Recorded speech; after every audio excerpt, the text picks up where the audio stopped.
Di mana teman-teman? Di kantor lurah, Tuala. Terus ini ada Bapak Lurahnya teman-teman. Terus bikin konsumsi kita. Anjay. Kan Pak Wakil Bupati di wilayah 3 saya itu sana. Jadi bawa sama sini aja nanti Pak. Dari sini. Dari mana tadi ada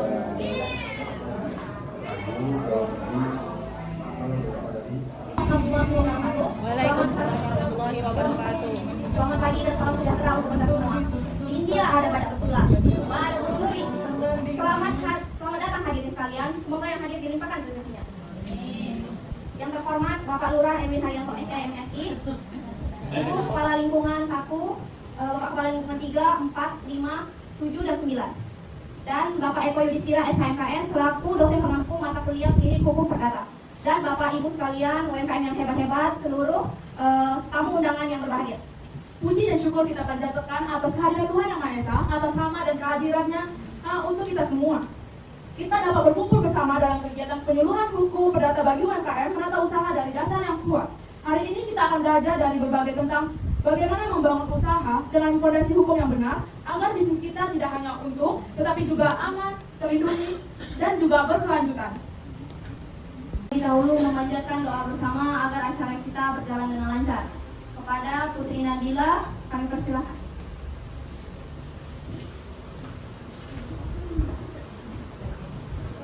Assalamualaikum warahmatullahi wabarakatuh. Bismillahirrahmanirrahim. Ya Allah, Tuhan yang Maha Pengasih lagi Maha Penyayang. Pada hari ini kami berkumpul dalam acara penyuluhan mengenai UMKM. Kami memohon ridho dan bimbinganmu agar Acara selanjutnya adalah kata sambutan dari ketua kelompok yaitu Burju Kutasoid selaku ketua kelompok penyuluhan hukum perdata bagi UMKM menata usaha dari dasar yang kuat. Kepada Burju, silakan. Assalamualaikum warahmatullahi wabarakatuh. Shalom, Om Swastiastu, untuk kita semua. Kita semua diatur oleh hukum. Makanya di sini sebenarnya kami tidak hanya berfokus pada hukum sebenarnya, tapi kami juga yang saya banggakan Bapak Ibu yang hadir di sini dan juga mungkin Bapak Erwin yang sudah akan menyusul dan juga nanti dosen pembimbing kami di Fakultas Hukum Bapak Eko Yudhistira yang akan menyusul juga nantinya. Pertama sekali saya mengucapkan banyak terima kasih atas kehadiran Bapak Ibu semua dalam penyuluhan hukum perdata kami di hari ini, yang dimana kami akan berfokus pada sebenarnya bagaimana pengembangan hukum UMKM yang berbasiskan hukum perdata sebenarnya, bagaimana sebenarnya menata usaha dari dasar yang kuat. Karena lagi dan lagi Bapak Ibu semua, kita tidak bisa berangkat tanpa hukum Bapak Ibu, karena pada dasarnya kita semua diatur oleh hukum. Makanya di sini sebenarnya kami tidak hanya berfokus pada hukum sebenarnya, tapi kami juga berfokus pada pengembangan usaha yang ada di sekitar Kelurahan Tuala. Makanya di sini kami berfokus karena kemarin kami ceritakan sedikit terkait bagaimana sebenarnya kami di tempat ini. Jadi ketika kami membentuk kelompok ini, salah satu dari kelompok kami itu Bila mengatakan bahwasanya di daerah kami ini banyak UMKM. Mata kuliah klinik hukum. Jadi selama ini kan orang berasumsi bahwa kuliah itu harus selalu berada di ruang kelas.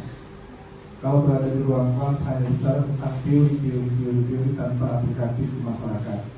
Jadi materi kuliah klinik hukum ini sebenarnya ini adalah kebebasan dari adik mahasiswa untuk menentukan judulnya sendiri, di mana lokasinya, apa yang ingin mereka sampaikan.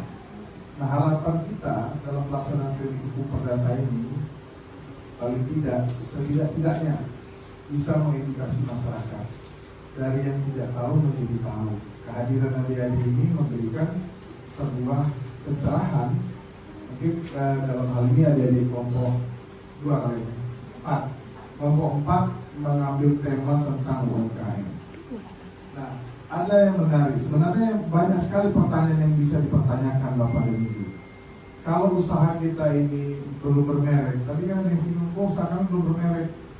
Artinya dalam proses kita berusaha, kalau yang selama ini mungkin ada yang generasi kedua menjalankan usahanya tanpa merek. Saya dengar di sini UBI salah satu komunitas yang paling besar, keripik ya Bu. Nah, artinya keripik pisang atau UBI Pak? Artinya kalau sudah dari generasi pertama terus kemudian generasi kedua, kalau usaha ini tidak berkembang, maka hanya melanjutkan apa yang sudah ada dari turun temurun. Nah, kapan Bapak dan Ibu akan menjadi pengusaha yang besar? Kan pertanyaannya tentu salah satunya dengan cara mendaftarkan usaha Bapak dan Ibu. Kenapa daftar usaha itu penting? Nah, kalau kita mau mengekspansi atau mengembangkan bisnis kita pasti sebagai seorang pengusaha butuh modal kerja, kan oke Pak? Nah tentu dengan adanya badan usaha yang Bapak Ibu sudah miliki, otomatis nanti bisa pinjam ke bank dengan kredit usaha mikro. Nah, dengan ada kredit usaha itu yang tadinya usahanya masih hobi industri, masih kelas sederhana, lama-lama dengan ada teknologi, usaha Bapak Ibu ini berkembang. Tadi saya pernah tanya sebelum kita melaksanakan eksekusi, ternyata di daerah ini banyak sekali ubi ya Bu. Ya, ubi. Nah tentu kalau orang bangun, tentu kalau orang goreng keripik ubi semua orang bisa. Lantas faktor pembedanya apa? Ya kan itu ya Bu ya, semua orang bisa buat keripik ubi tanpa merek atau misalnya di plastik sederhana, kemudian diencerkan. Ya, mungkin ada yang ukuran 100 gram atau berapa gram biasanya ukuran keripiknya itu? Harusnya ada sampelnya biar enak kan, kalau sampelnya dari ada yang segini Bu, plastik kecil. Iya. Ada 250, 500, 500 kilo.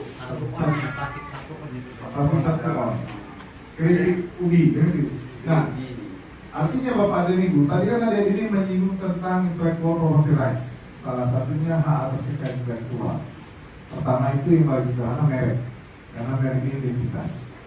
Sama seperti donat, ada mereknya Dunkin Donat, ada mereknya Jeko, ada yang industri sudah masih menengah Asifa dari kentang, kan dari kentang ya.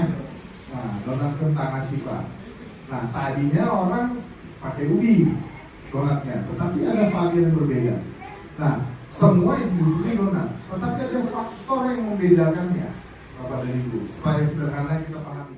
Mungkin dia tak bisa bermalam. Kalau sudah dia 1 hari, donatnya keras. Berbeda dengan Jeko, dia besok masih bisa kita makan. Tetapi ada perbedaan banyak, perbedaan selanjutnya apa? Varian, toppingnya yang berbeda. Nah, Jeko banyak pilihan rasa, tetapi dari kualitas donat tebalnya berbeda. Jeko lebih tipis, tapi varian topping berbeda. Nah, ada juga donat Asifa yang dari kentang, yang produksi Medan kali ini ya. Nah, ternyata itu banyak Pak, donat murah, tapi pasiennya banyak Pak. Di Jalan Setiabudi, donat itu di Medan. Itu kalau orang mau beli donat itu sampai ngantri Pak. Satu dia punya gerai ruko, satu lagi dia buka di depan rukonya itu kios. Padahal dia cuma jual donat kentang. Tapi ada perbedaan yang kita menarik. Untuk sebagian orang yang menikmati donat, masyarakat punya pilihan mau makan yang mana. Baik Bapak dan Ibu sekalian, kita akan memasuki acara kita yang paling seru. Boleh Bapak dan Ibu sekalian untuk berdiri terlebih dahulu. Ayo Ibu-ibu, Bapak kita.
Ibu. Yang pertama mungkin kita akan bahas dasar-dasarnya dulu gitu. Nah, yang pertama kita akan bahas dulu tentang penjelasan gitu atau definisi dari UMKM. Kemudian selanjutnya kita akan bahas tentang aturan ataupun regulasi yang mengatur UMKM itu sendiri. Jadi dalam yang namanya UMKM itu ya Bapak Ibu itu punya aturan yang mengatur gitu terkait dengan UMKM itu sendiri. Nah, yang mana di dalam aturan atau regulasi tersebut itu banyak hal yang diatur gitu.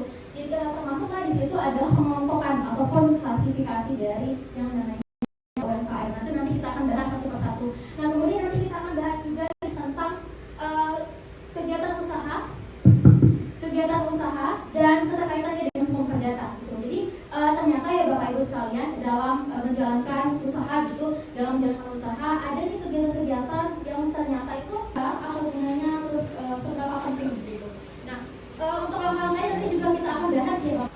Ada kesepakatan untuk bagi hasil gitu antara Bapak dan Ibu antara Bapak Ibu dengan teman ataupun teman ataupun saudara dari Bapak Ibu.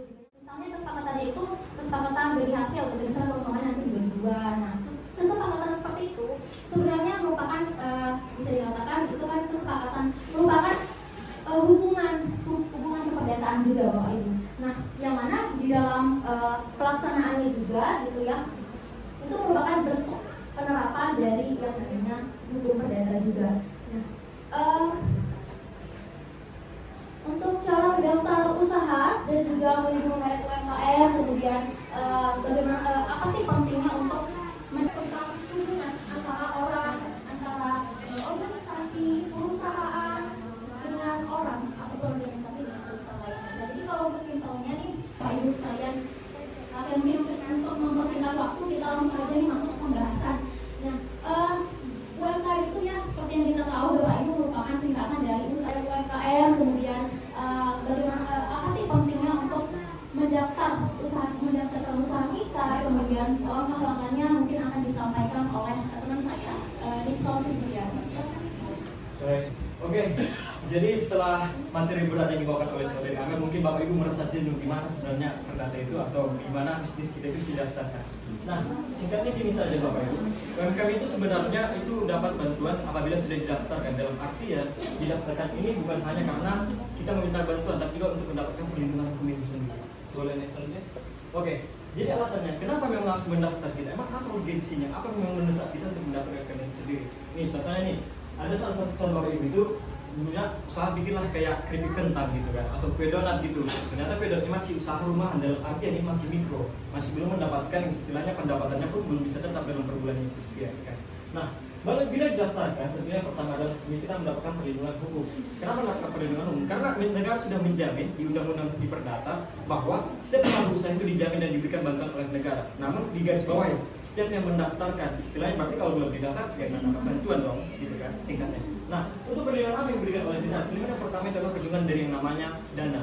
Tentunya negara tersebut sudah pasti mendengarkan bahwa negara itu bantu pemerintah memberikan dana bantuan untuk UMKM gitu, memberikan bantuan uang, bantuan usaha, bantuan modal, bantuan fasilitas lain. Nah, hal itu sebenarnya mendaftarkan usaha kita, kemudian langkah-langkahnya mungkin akan disampaikan oleh. Nah, di sini surat sakti ini berfungsi sebagai bahwa usaha UMKM itu berdiri di lokasi satu tertentu yang istilahnya tidak ada penyerobotan lagi.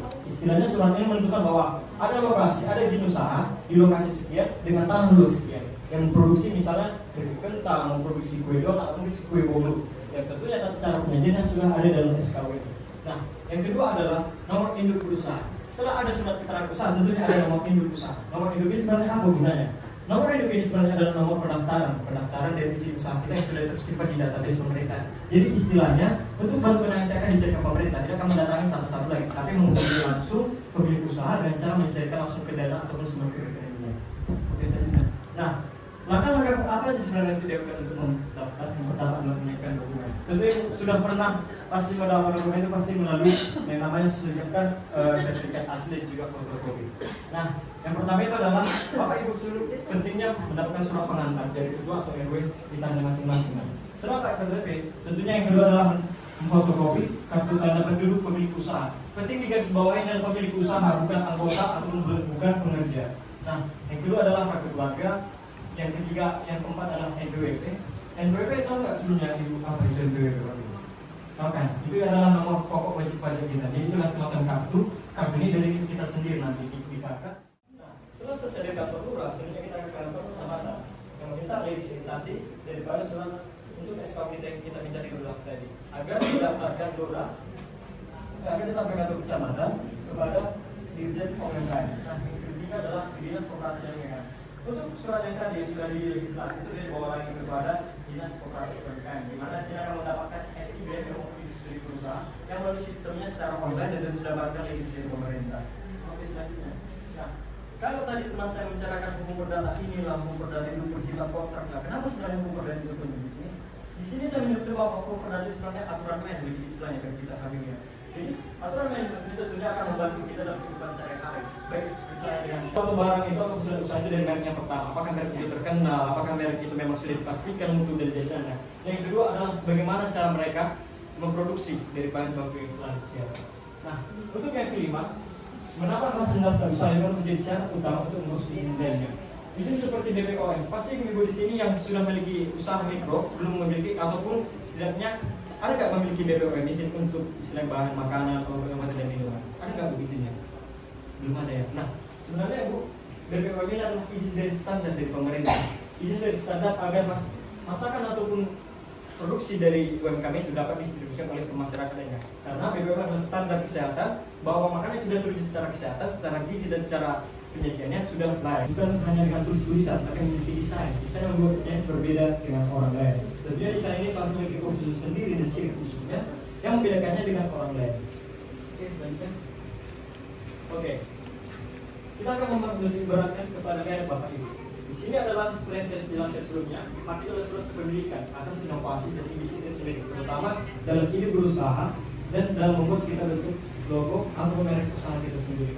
Nah, sebenarnya Bapak Ibu di sini selama kami menjalani hal itu untuk penyisiran penyisiran dari badan kita mikro itu, ada Bapak Ibu sebagian yang membuat namanya merek itu produknya itu sendiri, seperti dalam hal seperti saya bilang tadi, seperti keripik kentang bakmi. Nah, ternyata apa sebenarnya penting dari merek itu sendiri? Sebenarnya Bapak Ibu, merek itu bukan hanya sebagai tanda pengenal untuk usaha kita sendiri, tapi merek itu adalah nilai jual kita sendiri seperti kita bicarakan tadi. Itu mungkin untuk untuk desainnya, untuk produknya sendiri. Nah, sekarang kita masuk ke sesi diskusi. Bagi Bapak Ibu, jangan ragu untuk bertanya tentang materi yang pada hari ini. Jika ada pertanyaan, Bapak Ibu sekalian bisa tolong angkat tangan. Sedikit, apakah penting untuk mendapatkan legalitas yang sah dan bagaimana cara untuk melindungi merek dagang yang sudah digunakan? Terima kasih. Jadi pertanyaannya pertama adalah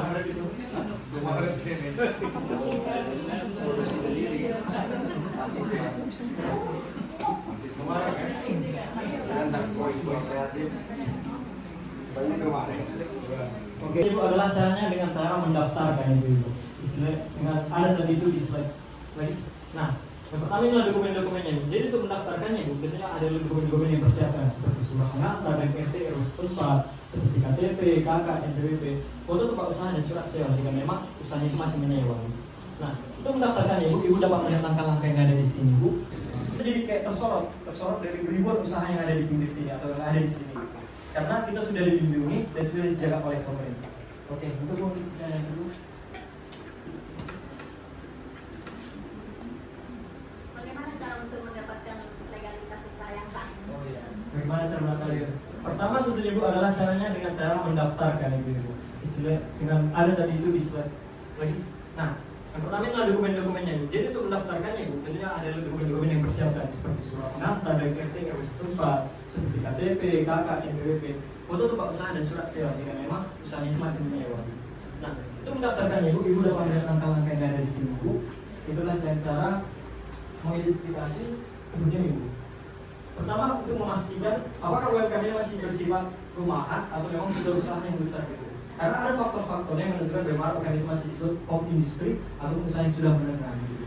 Jadi itu yang pertama kita klasifikasi dulu apakah usaha kita memang masih rumahan Hadirin yang berbahagia, tibalah kita di penghujung acara hari ini. Atas nama panitia, kami mengucapkan terima kasih kepada seluruh peserta, narasumber, dan pihak yang telah mendukung terselenggarakannya kegiatan itu. Sebelum mengakhiri kegiatan, kepada Pak Eko dipersilakan untuk menyerahkan sertifikat penghargaan atas apresiasi kepada Bapak Lurah. Udah bentar-bentar belum tuh?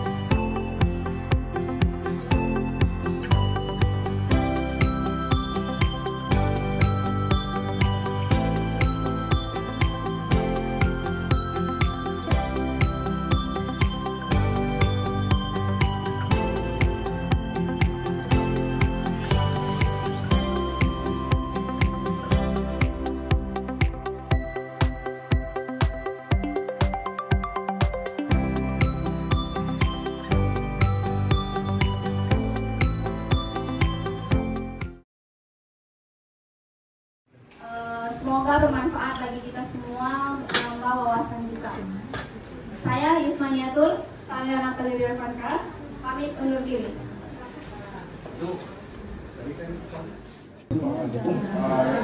Tujuan kita di sini berkumpul tatap muka adalah kita membantu program adik-adik semua. Mudah-mudahan anak-anak kita juga nanti akan dimanapun berada akan terbantu baik dalam studinya atau dalam kehidupan sehari-hari. Ya, di sini sekali lagi saya mengucapkan ribuan terima kasih Pak dosen dan juga adik-adik semua atas ketidaknyamanan kantor kita. Inilah kita Kelurahan Lasa Desa, ya, Kelurahan Lasa Desa, ya. Jadi semoga ke depan kita dapat kantor yang lebih baik karena saya sedang mengupayakan kita pindah kantor di tempat yang lebih luas di Lingkungan 9, mudah-mudahan berjalan lancar. Ini nanti akan saya buat menjadi gerai Koperasi Merah Putih dan sebagai tempat posyandu terpadu, ya.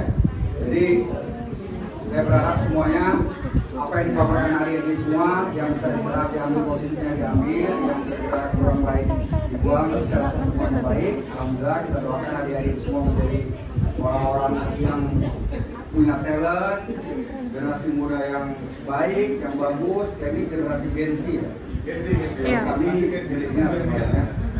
Jadi semoga kalian sukses karena era sekarang yang sedang tidak baik-baik saja, ya. Semoga kalian menjadi generasi perubahan untuk Indonesia yang lebih baik, ya. Di sini saya juga mengucapkan sekali lagi terima kasih kepada Bapak Ibu yang telah meluangkan waktunya, yang harusnya tadi bisa ngumpi bisa main HP, ya kan, bisa meninggalkan masa apa semua. Saya sekali lagi mengucapkan terima kasih. Semoga ini menjadi kebaikan dan semoga diridhoi Allah SWT, jadi amal jariah bagi kita semua. Dan mungkin nanti ada sedikit cenderamata dari adik-adik ini semua. Jangan dipandanglah dari harga atau nilainya. Yang penting nilai kita ibadah membantu studi mereka. Itu aja ya, Bapak Ibu sekalian ya. Semoga kita semua yang memiliki anak-anak sukses dan juga adik-adik ini sukses ya. Terima kasih. Dan mohon maaf adik-adik, nanti kita sini kita rapikan lagi ya. Yang tadi ya. Terima kasih. Assalamualaikum warahmatullahi wabarakatuh.